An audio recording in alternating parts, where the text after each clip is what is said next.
এখান থেকে থানা প্রায় 30 কিলোমিটার, 25-30 কিলোমিটার। সবসময় আপনাদেরও যাওয়া হয় না, তার জন্য আমাদের এসপি সাহেবই বলেছেন যে গ্রামের লোকজনকে থানায় আসতে হবে না। সাধারণ মানুষের দোরগোড়ায় প্রশাসনিক পরিষেবা পৌঁছে দিতে উল্লেখযোগ্য পদক্ষেপ নিল বাঁকুড়া জেলা পুলিশ। গ্রাম পঞ্চায়েতে আমরা শীর্ষক কর্মসূচির আওতায় ছাতনা থানার উদ্যোগে আজ বেলানি গ্রামে আয়োজিত হলো এই বিশেষ কর্মসূচি। সেখানে সরাসরি গ্রামবাসীদের কাছ থেকে এলাকার নানান অভাব অভিযোগ শুনে তা লিপিবদ্ধ করেন পুলিশ আধিকারিকরা।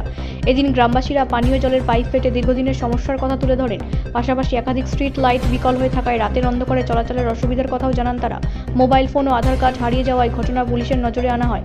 বিশেষ করে এলাকার মহিলারা চোরাই মদের বারবারন্ত নিয়ে উদ্বেগ প্রকাশ করেন।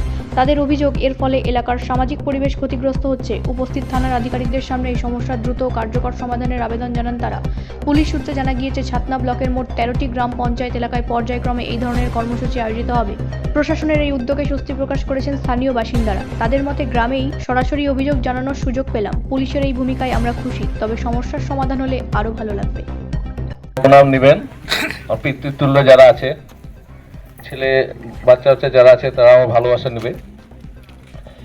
এখানে লেখা আছে যে ধবন গ্রাম পঞ্চায়েতে আমরা, এখান থেকে থানা প্রায় 30 কিলোমিটার, 25-30 কিলোমিটার। সবসময় আপনাদেরও যাওয়া হয় না, তার জন্য আমাদের এসপি সাহেবই বলেছেন যে গ্রামের লোকজনকে থানায় আসতে হবে না, থানা তোমরা গ্রামে যাও।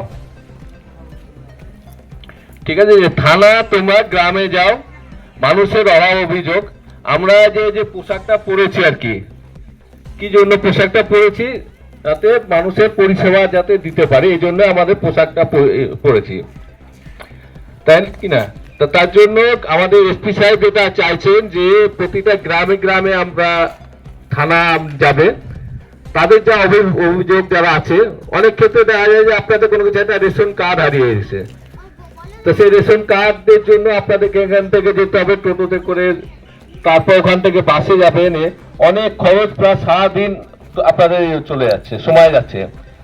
তো সামান্য একটা রেশন কার্ডের জন্য আপনাদেরকে সারাদিন ওখানে যেতে হচ্ছে। অনেক ক্ষেত্রে নিজেদের মধ্যে, স্বামী স্ত্রীর মধ্যে হোক বা কোনো কিছু ঝামেলা অশান্তি হলেও সেটার জন্য আপনারা ছুটে যাচ্ছেন। তো তার জন্য আমরা চাইছি, বা আমাদের পুলিশ মহল চাইছে যে না, আপনাদের কাজ করতে হবে না, যেহেতু আমাদের কাজ হচ্ছে আপনাদেরকে পরিষেবা দেওয়া, তার জন্য আমরা আপনাদের কাছে যাব। তা এইটা যেটা চলছে এখন, আমরা প্রথমে আজকে এসছি, আপনাদের যা অভাব অভিযোগ যা কিছু আছে, যেগুলো ছোট ছোট কাজ, যেটার জন্য আপনাদেরকে সময় করে থানায় যেতে হচ্ছে বা ঝাঁটিপাড়ি ক্যাম্পে যেতে হচ্ছে, সারাদিন লাগছে, হ্যাঁ, তা সেটা আমরা চাইছি যে না, ছোটখাটো কাজ বা যা কিছু সমস্যা, সেটার জন্য আমরাই আপনাদের গ্রামে শোনার জন্য আসবো।